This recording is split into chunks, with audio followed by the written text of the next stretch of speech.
Okay, here we go.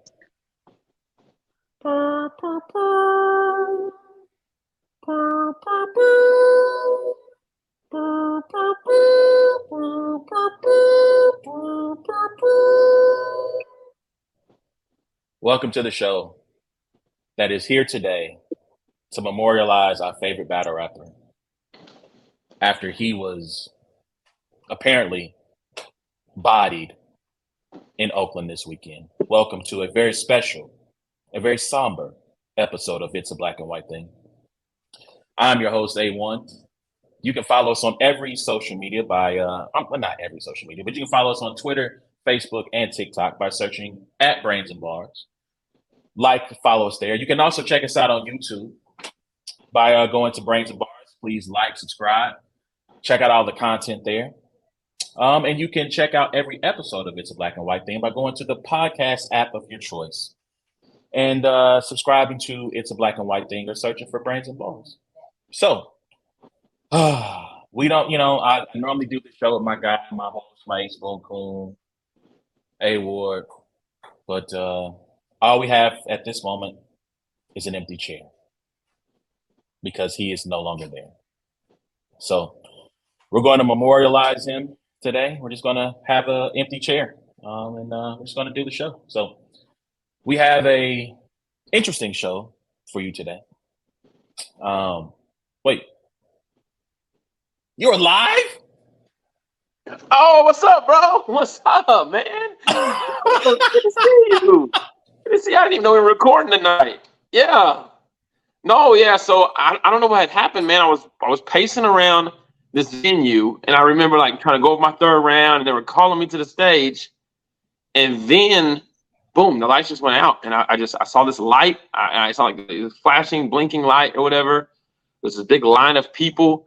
I heard this voice, that said, "Well done, my good and faithful servant." So I was like, I did good in the battle. You know what I mean? I was like, oh man, I must have won. And then next thing you know, like I just woke up on my couch like a few minutes ago. So I don't know. It's been a weird couple of days, bro. Man. Well, you have to tell me all about it. You have to tell me all about it. Well, I'm glad you're here. I mean, like again, I heard that you died, so I mean, I just fully, just thought someone at the house set up the camera, and it's just good to go. So, all right. Well, now that I have a co-host, my guy, how are you doing? Now that you back with the living. I am back with the living. I am refreshed. I have energy. I am no longer drunk or high. Which apparently I was both of those too. Sarcasm. And yeah, I'm feeling good. No scrapes or bruises. Sometimes when people get like accused of like dying or just getting beat up, they take a while to jump back on camera. But hey, I'm back on camera 2 days later, and I'm just showing it. There's nothing going on here. Like, yeah, I'm good. I'm good. I put up a fight back. I had a great battle this weekend with Frack, and shout out to Frack, who was incredible as well. And yeah, glad to be back in Kansas, Tennessee. Where am I? I have no clue. I don't know. I don't know where my house is. But yeah, glad to be back in the Midwest. I thought you were going to say the final words you heard were Christians supposed to eat crackers. The crackers are eating you. Hey, I like that line though. But man, but no, we're going to get into all of that. We're going to talk about GTX, Battle of the Bay, the return of grind time. We're going to get into all of that, talk about what you liked, what you didn't like from that. We're going to actually start with sports, get into that first. Then we'll transition to battle rap. So I want to begin here. I want to begin by something that you tweeted that I don't know how much traction it got. I saw a couple of people that I talked to online respond to it. So Patrick Mahomes, was voted recently. NFL Top 100 came out. They released that list, and then he was the number one overall paid player as voted by the players on that list, right? So you tweeted out, is Patrick Mahomes a top 10 QB of all time? Currently, yes, as of right now. He's been in the league, I believe, 6 years now, 5 years as a starter. Mm-hmm. And obviously 2-time Super Bowl champion, 2-time Super Bowl MVP. He's been Two-time league a MVP. two-time league MVP. He's won. I think he's I don't, maybe like two-time All-Pro. I think he's only had that honor twice. Then it might have been in his MVP years. Um, so yeah, I mean, I'll just let you. What do you think? Because obviously you tweeted it out. So what are your thoughts on if Patrick Mahomes is already a top 10 quarterback? Yeah, it's difficult. Me and Real Deal and Phonetic, we were talking about it. The reason it's always difficult is because I have to factor in those guys I never saw play, that are usually at the top of people's list. You know what I mean? And then you got guys that are like younger than me that are like, how dare you put him over Fran Tarleton, and I'm just kind of like, wait, what? And so that's just kind of the idea there. But when I was talking to Real Deal, I said, I don't have him cracking the top 5 yet. I don't have him cracking the top 5 yet, but I do have him in the 7 to 12 range. So I kind of have him in that 7 to 12 range. So for me, if somebody said he was not in the top 10, I wouldn't be like, all right, you know what I mean?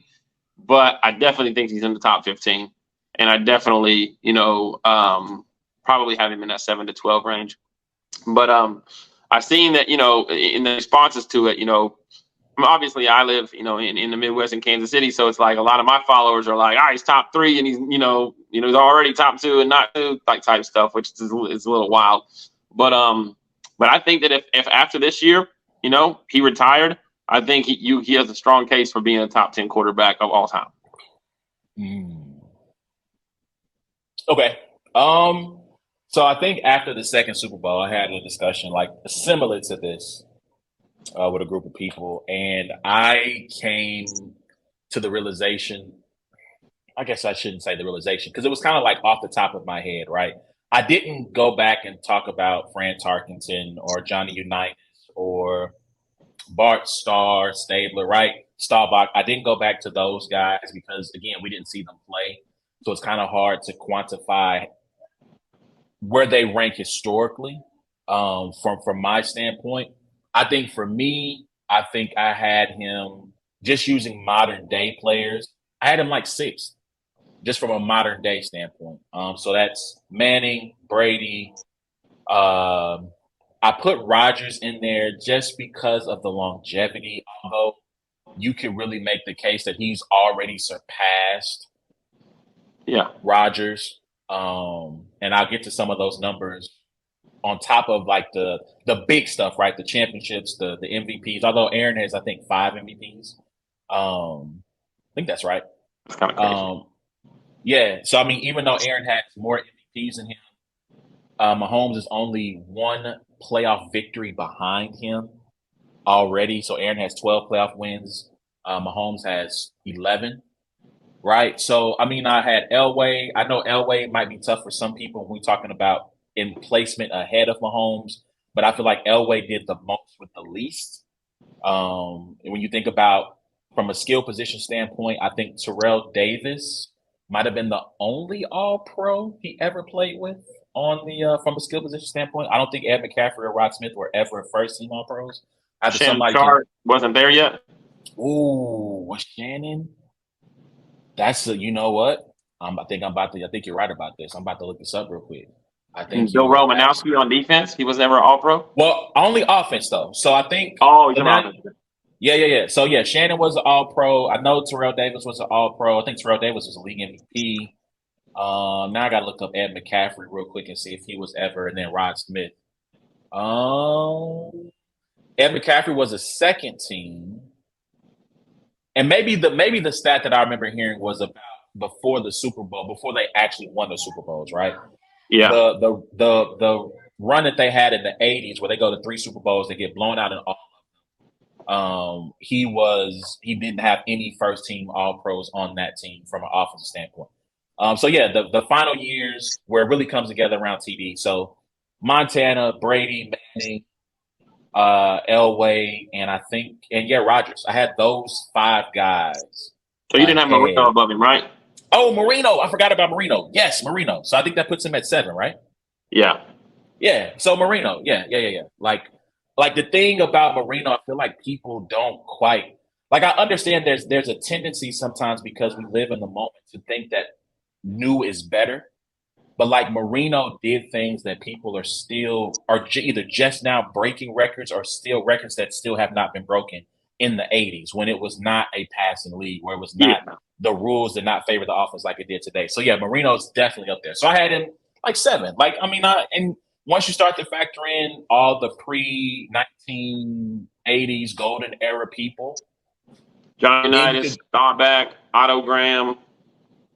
like Y.A. Um, Tittle, like all yeah. those, Red Grange. I think Red Grange might have played quarterback too. He Would played. you He was have a him over Drew Brees? You have him over Drew Brees? Nah, yeah, that's no brainer. No brainer. I get it. The longevity of Drew Brees, he makes a compelling case. But again, like to me, he and Rodgers are here. Like You they're have here. Rodgers Like above Brett Favre? I think yes, because I think longevity. I mean, to me, Favre's gunslinger mentality is both a credit and a demerit at the same time. Like Mm-hmm. they cancel each other out. Yeah. So I mean, like I have a hard time like having Favre a lot. I mean, of his contemporaries because of that, right? Like I think most interceptions until Eli came along. Mm-hmm. Um, but yeah, I think Favre is one of those guys. Yeah, it's like, nah, we're good. Like he's somewhere in that top 25, right? I mean, if you had to of QBs, he's somewhere. I would say 15 to 25, somewhere in there. Once you put everybody in the pot. Yeah, we basically were just talking about it, and it was like I'm just looking at a couple other lists to see like if there's anybody we missed out on. Um, yeah, with the conversations we were having were like just Philip Rivers. You got him above or below Philip Rivers? You have him above or below this quarterback or whatever. And yeah, Real Deal had mentioned, he said, Dan Marino's throwing 40, 50 touchdown passes in a league where the average was like 18 or 20. Like yeah, Patrick Mahomes is doing it, yes, but like it's a passing league. Like the fact that Dan Marino was doing that back In then 1984. And I with would love to OJ see, McDuffie.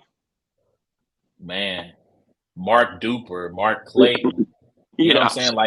Like again, who were good wide receivers for their time, but they were not all pro. They were not, yeah. Hall of Fame guys. So I would love to see what if, for this era, that 1984 where he throws for 5,000 yards, adjusted for this era, what that number would be like. I would have to assume it'd be something like 6,500 yards in a season, which is like Madden video game type stuff. Yeah. Another So, name though was Roethlisberger. no, not even close. Okay. Like not even again, all due respect. I am in this place where to me right now the cutoff for him, he's at number 7 and he is breathing down Aaron Rodgers' neck. Like if Aaron Rodgers, let's just say he's slightly better this year than he was last year, right? First round exit in the playoffs, and let's just say Mahomes doesn't win a Super Bowl. Let's say they make it. Let's say they don't even make it to the AFC title game. They lose in the division. Depending on what Mahomes' stats are, depending on what the team's record is, all this other stuff, like I could see myself after the season going, you know what? It might be time to flip the switch. Might be time to have those two trades places. Um, and I guess I'm saying that in part because I feel like for Rodgers and the Jets, it is Super Bowl or bust. There is no like, oh yeah, the Jets made the playoffs. Great job. We're super excited. No. None of that. You win the Super Bowl, not make the Super Bowl. You win the Super Bowl. You're all in. You got Rodgers, you went got his people, brought him here, you went got Dalvin Cook, got You him got the up in best there. defensive backs in the league. You got, yeah. You got all of this. There are no save for injuries, right? Because injuries are one thing you can't factor in. If we had this conversation about failure, right? Is a season of failure if you don't win it all? And in most cases, the answer is no. In this case, the answer is yes. You put all your chips in the middle of the table.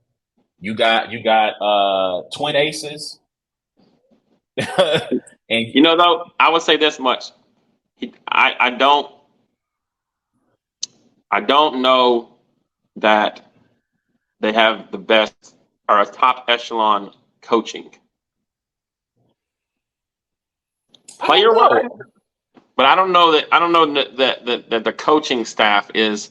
If it had been a coaching staff that I'm like, oh, you've been here before, like if a Sean Payton or somebody like inherited this kind of type of team or whatever, and it's like, okay, I know you have a championship type of coaching mindset, or there's a culture about you that is like, but like with this coaching staff, I wonder, but we'll see. I mean, I got much respect for Robert Saleh. Shout out to his tenure with the 49ers. I think, obviously, you're right. We have to see how he does in crucial game situations, late pressures on you, right? And this is a true test for him, right? Like you are now, granted, you already play in New York, but now you have the quarterback, and so now it changes everything. So yeah, the pressure's on him as well. And if they flounder, I could definitely see him getting fired. Yeah, Um, but but I yeah, looked that's up an a article and the most recent looked like article of the top 25 quarterbacks of all time, which is a site I don't normally take highly or consider as like a highly reputable site. Is Athlon. that's a gambling site, right? No, I don't think so. No, it's ATH. not. Yeah, It's not. They have, yeah, like everybody else, they have gambling stuff. But yeah, okay. yeah. But they have Mahomes at 21, and that was post this year's Super Bowl, so that was like about March. Mm, So interesting. they definitely have a lot of names above him that I don't think we would consider. Kurt Warner, Steve Young. They got the old guys too. So, but as far as younger guys, they even got Warren Moon above him. Um, and yeah, Troy Aikman, which that's a travesty. Like we can't. Nah, that's sad. But let me just, so we kind of talked about Mahomes' accolades, right? Let's lay them out in full. So we talked about two Super Bowl MVPs, two MVPs, has Three All always Pros. won three All Pros, has won his Mhm. division every year. His in the playoffs, he's made it to either the AFC title game or the Super Bowl. 5,000 yards, 50 touchdown season. Only one of two people. Peyton is the other one. Broke the single season yardage record last year, taking that from Drew Brees. I think he's like 11-3. I think in the playoffs, including Super Bowl. So two losses in the AFC title game, one Super Bowl loss, two and Oh, yeah. one in Super Bowls. Mhm. I mean, if he said today, you know what, I've done enough. I want to go home, be a family man. I'm going to take over Oakley and run their company and sell shades. He's no brainer. Hall of First Fame. ballot, unanimous selection. Like his career. Oh, let me also, since you mentioned Troy Aikman, because when I replied to Ledge, is it Ledge from Pod Tier? Yeah. I replied to him because he was like, come on, like you're doing too much. And I'm like, those stats and the cherry on the cake or whatever y'all want to say it. Troy Aikman said, talk to me when he's got 33% of my Super Bowls. He's at 66%. That's the most important stat. He's at 66% of your Super Bowl tally, Troy. He's knocking on your door. All right.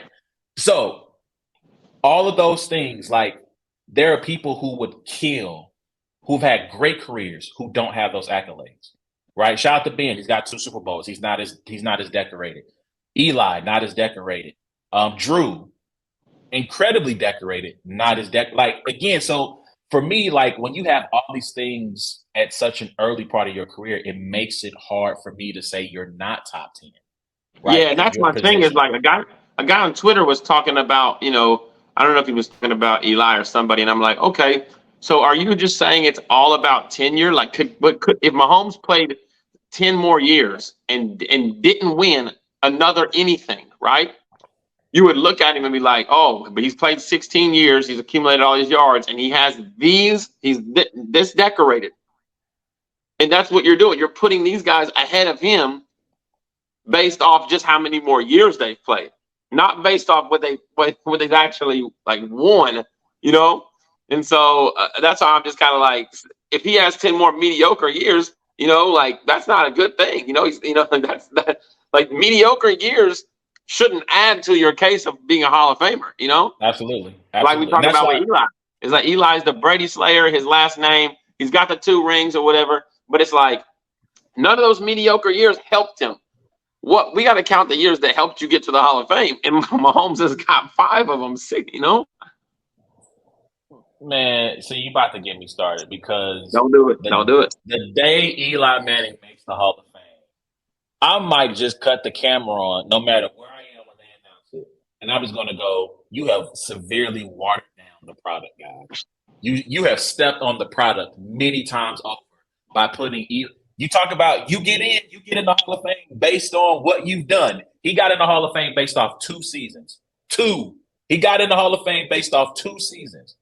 Did not make the playoffs in any other year that he didn't win the Super Bowl. I don't care that he beat the undefeated Patriots. I don't care. I just had this conversation with somebody else today talking about battle rap, right? We're gonna get into it. We're gonna get into battle rap. I just want to make this point right now. If somebody's round is just okay, not bad, not good, but okay, and then the last minute is just incredible, that doesn't make the entire round incredible. It doesn't mean that you win the round.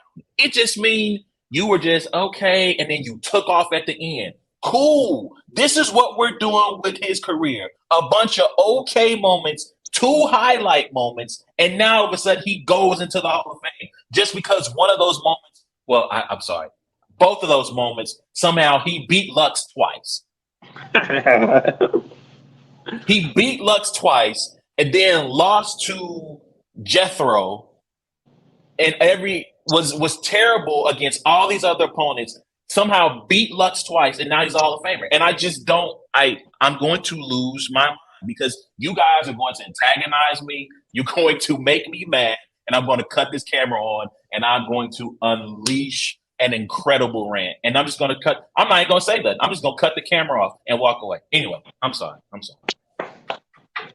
Freaking Eli Manning, a Hall of Famer. And the thing that really makes me mad is when people go, future Hall. He's not a Hall of Famer. He is not a Hall of Famer. I don't care. I don't. All right, I'm done. That Tell me how you feel about Phillip Rivers.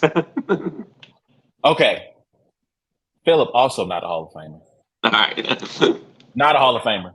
I mean, great career. Retired his jersey in LA, Hall of Fame dad. San Diego. His wife is pregnant again.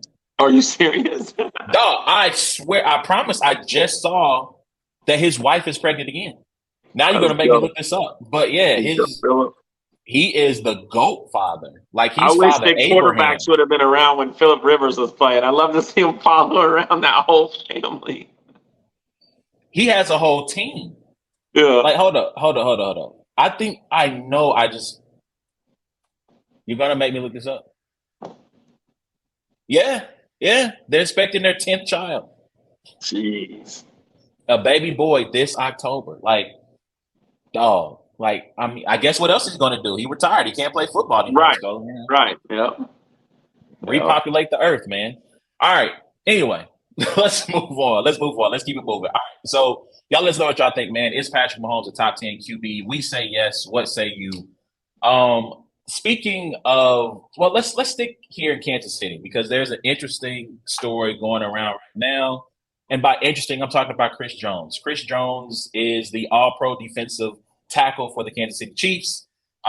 He is currently sitting out of training camp right now. This ties in with 2 topics I want to talk about. So I want to talk about paying players their worth. And yes, this is going to get me on my soapbox to talk about the running back.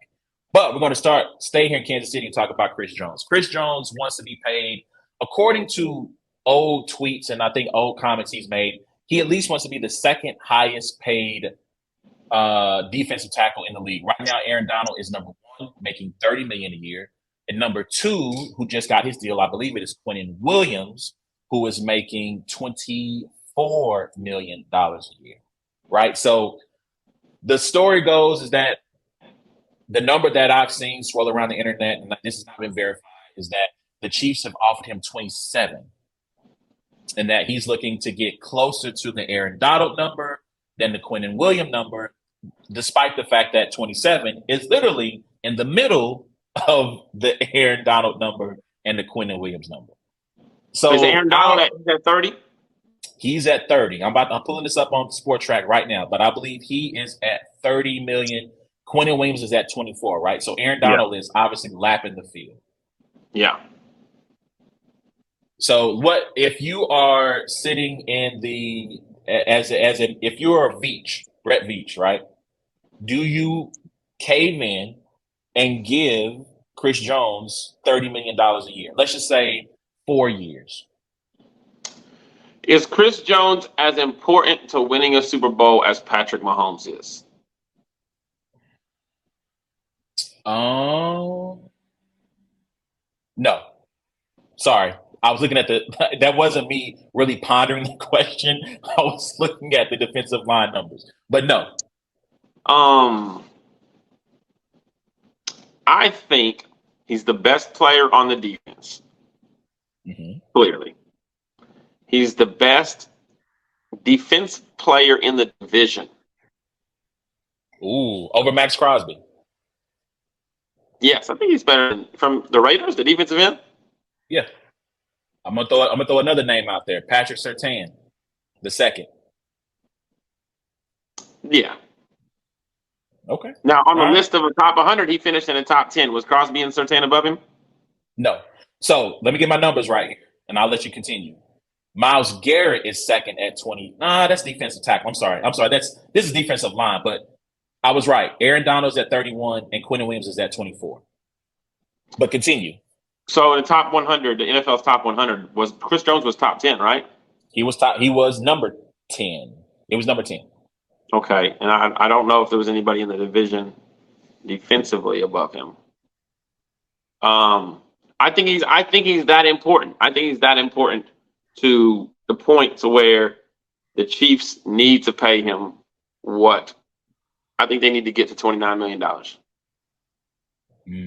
I got one more name for you before I answer that. Joey Bosa. It's a close one. Yeah, it's a close one.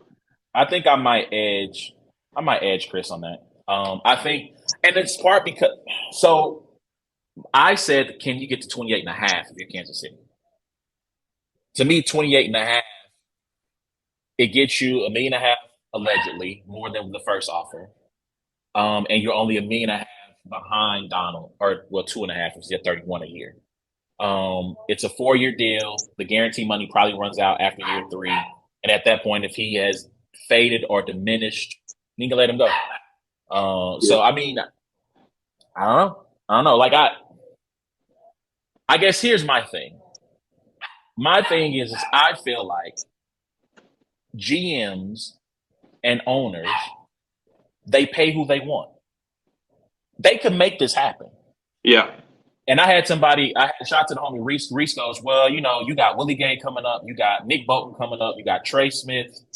You got Snead, Creed Humphrey, all these guys whose deals are coming up. And he goes, well, if you give him 30, let's just say you give him 30, you're not going to be able to re-sign all those guys. And I'm like, well, bro, if the margin is that thin and taking $3 million away from Chris Jones means you don't get these other guys, you're not re-signing them anyway. They're gone.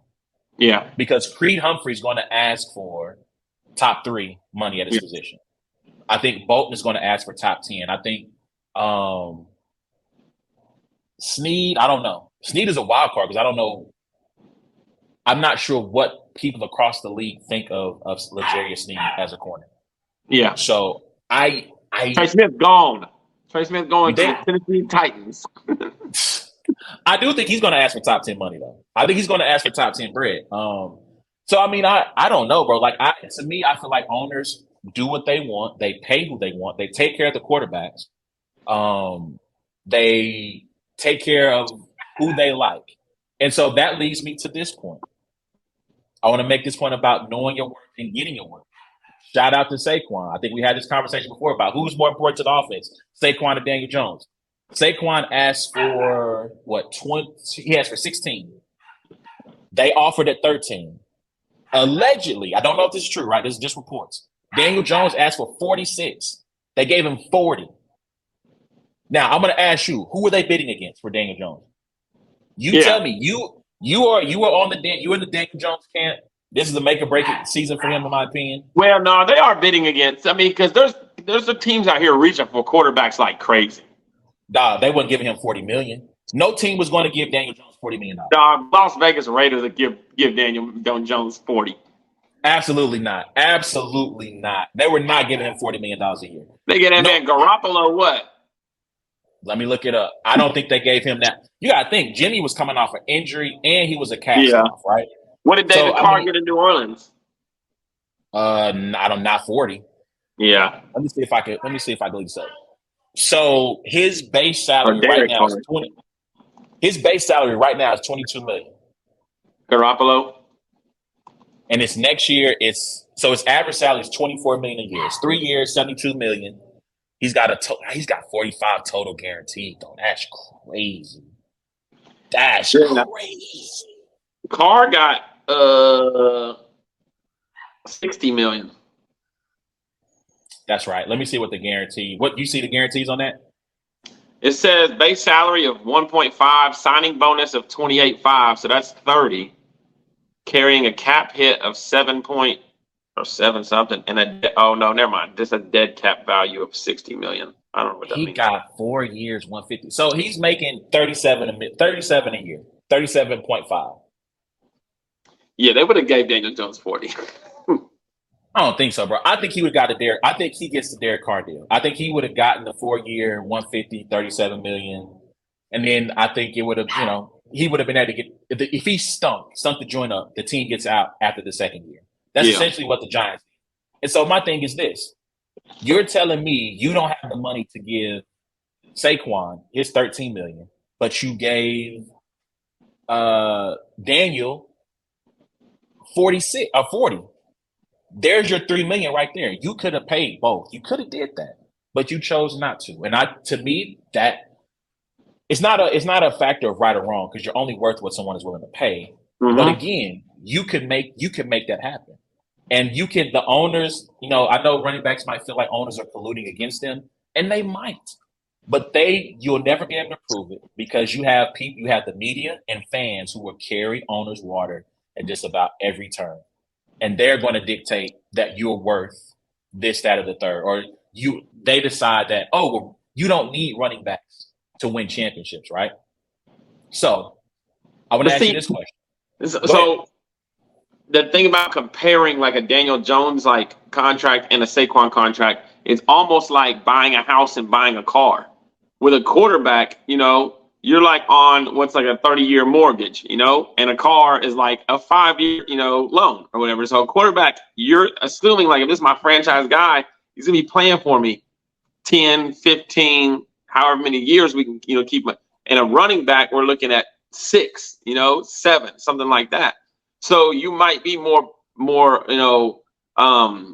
understanding when it comes to going and getting that quarterback taken care of now so that I can keep him for a while if you have those high hopes of that big picture. Because the running back is just, Saquon Barkley's got what, 3 more years? I don't know. Who knows? Daniel Jones might have 3 more years. That's the thing about the NFL. I get it. But like the facts are the facts. Look at Ezekiel Elliott, Kareem Hunt, and Dalvin Cook right now. Alvin Kamara is probably on his, they've luckily time shared him to where he might have a year, maybe more too than those guys if he can, stay on the field. But it's like, I think Alvin has more time left than we think. I think Saquon has more time left than we think. Ezekiel Elliott was used as a battering ram. Mm-hmm. So I feel like his case is a little bit different than everyone else because he was used the way they use old school running backs, right? Picking up blitzes, crashing to the middle of the line 20 times a game, and with the added work of catching the ball. Yeah. Right. Because he's a decent pass catching back. But that house analogy works. But with some of these quarterbacks, what you don't know is that the house already has foundational issues. It was built upon like a brown recluse nest. And so as soon as you move in, there are spiders coming out the woodworks everywhere you turn, right? Like that all sounds good. But some of these houses are coming with some issues and the seller's not telling you this before you move in. And after you move in, you're like, oh my God, what did we get ourselves into? This is true. Meanwhile, that good old car, it's beat up. You might have had to replace an alternator or two. Transmission might have went out, but it's getting you to point A to point B. It's Yeah, good yeah. old faithful. You know what I'm saying? So I don't know. Like like I said, I feel like the elite top tier guys, the Saquons, the Alvins, the Christian McCaffreys. Let me tell you something. That offense, I forget the guy who did this, the guy who does 49ers content. But basically, when Christian McCaffrey got there, every part of that offense elevated and got better because of one guy. Like, either Brock Purdy is Tom Brady 2.0, and Yeah. everybody in the league missed it for 7 rounds until the very end of the draft, until the Niners went, all right, we'll throw it against the wall, see what sticks. Or something happened because you had all pros in Debo, Kittle, Brandon Ayuk's a really good wide receiver. Elijah Mitchell's a decent. Elijah Mitchell health, Come on if now. he's healthy, Keep going. Keep going. he can start. He can start for every team in this league, but his health is a problem. Don't forget third down. Don't forget third down. And Juwan Jennings. Yes, thank you. Thank you. And Juwan Jennings. So, but shout out to third down. Was it third Third down? and one. Third and Juwan. Third and Juwan. So you know, but again, they have a really good offense as it is. That offense was elevated because you had to know where 23 was on the field at all times. So my point is this: pay the guys, man. That's all I'm saying. Pay them what they're worth, which is more than just $10 million or $13 million. To me, when it comes to the salary cap, we'll close the loop on this by coming back to Chris Jones. Give him the $30 million and figure it out from there. Just figure it out. The salary cap is going to incrementally increase over the next couple of years because of the TV deal. Figure out how to make it work and keep as Mick Creed Humphrey and Bolton and Snead. Make it work. This is what you get paid to do, not make excuses. This is what the Chiefs are doing. They're making excuses. Oh, well, you know, that's a little bit too much. They already have this kind of this notion around the league of them being cheap, especially when it comes to re-signing their players, right? Patriots did the same thing back when they were a dynasty. They're following the blueprint. This is true.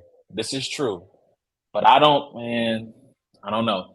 Last thing I say on this, you tell me what you think about this thought. When you let great talent walk out the door, you are asking your quarterback to pick up the slack, right? They're the most important player of the team. If you lose, if you let a Tyreek Hill walk out the door, you're telling Patrick Mahomes, we're letting this guy walk out the door, and we're banking on the sum of the parts, along with you being able to make it work. If you trade Chris Jones, let him walk, whatever, you are telling Patrick Mahomes, we're letting this guy go. The guy we get him with, or replace him with, he might be as good, or it might be a couple of guys in rotation who try to give us what Chris made us on as a defense. You, Patrick, and the rest of the offense are going to have to fill in the blanks and make up for what we lost. Like, do you think that to be a true statement? I'd say, yeah. I just say that the only thing the Chiefs have going for them is that they can look at their quarterback and say, have we not drafted very well? Have we not hit home runs in who we bring in to be these guys that replace these guys? You know, you let somebody walk and it's just like a guy that's, you know, and you're a team that's not winning all the time or whatever. Like, it's one thing, but like, we're winning games. We let Tyreek Hill walk, you know, we know how to coach. We know how to, you know, put together, you know, the playbook and scout and everything. We know how to draft. Trust us. Hey, 2 championships in 5 years buys you a lot of trust. Yeah, it does. It definitely does. I mean, Brett but Beach I'll say this much: I'm also going to Patrick Mahomes, and I'm saying, you want us to pay him? You know what I mean? Like Patrick, like I'm listening to what Patrick's saying too. I'm like, hey, you want us to pay him? You know, Patrick's probably like, pay the man. Well, I guess that's the other part of it too, right? Why the Chiefs are having this cheat tag placed on them. Because the contract they signed Mahomes, all the talk was, well, this contract gives us the flexibility to make sure that we can keep this team together for as long as possible, right? Mm-hmm. You let Tyreek walk out the door, and if you listen to him, he still hasn't gotten over it. He's still. I hope Tyreek. I hope you're getting therapy because it sounds like you need therapy because this is sound Yeah, like yeah, you're yeah, crying over an ex that you left. yeah. But anyway, they let Tyreek walk. I mean, I'll ask you. You bet a week's pay right now. Chris Jones is Chris Jones a member of the Kansas City Chiefs next year? Yeah, I'm putting the money on it. Yeah. We'll see. I don't think so. I think this plays out. He plays this year, and he leaves. I think he's not going to resign with them. I don't think they're going to franchise tag him. I think the value of that tag is too high at this point for the Chiefs. And I think he walks. I don't think he's back next year. So that's all I'm saying. Like you're gonna that cheap tag is going to hit, and I get the Patriot way. All right, but we'll see what happens, man. Y'all, let us know what y'all think. Should the Chiefs pay Chris Jones? Should let us know what y'all think. Hit us up at Brains Bars, Twitter, Facebook, and I think TikTok. I don't know what I have my TikTok name is. It might be at Brains Bars. I don't know. Anyway, all right, man. Real quick, I want to hit this NBA story. We don't have to. We can get in the back after this. I don't think unless you got any other sports stories you want to talk about. No, I'm good. Except By for the way, Banana Ball. You didn't I'm see sorry. Banana Ball? You No, didn't see what's the that? highlights for it. You need to go watch Sports Center. They had the highlights last night for Banana Ball. It's an interesting concept. I don't know enough about it to explain it to you, but I was watching the highlights last night and it was it was crazy. So maybe next week or maybe another time we're able to talk about this. But essentially the score was tied. I don't know if that's the whole game or not, but it's a pitcher and a batter. And I guess it's like overtime. Like if it's tied after how many innings, one pitcher, one batter. The batter, if he gets a hit, the pitcher has to go get that ball and get it to home before the batter gets home. So like if he hits a shot, a base hit to like the wall or something, the pitcher's taking off on the mound, to try to get the ball to get it home before he gets home or whatever. But it's a very interesting. But it's like, man, it was weird. The dude was doing backflips and catching pop flies in the outfield. It's like a very braggadocious bat flipping, Yeah, I'll shoot you some links. But we can keep going. Wait, is this the Savannah Bananas? Yeah. Yeah, so I've heard about this group. I don't know if you ever seen them go viral when they like start doing dances and stuff. Yeah. Yeah. Yeah, and they have this one rule where like if a fan catches a foul ball, it's an out. Yeah, oh, that's pretty sweet. I didn't know that. Yeah, they were Yeah, playing yeah. somebody like last night. The dude like did literally a backflip and caught the pop fly in center field in the middle of his backflip.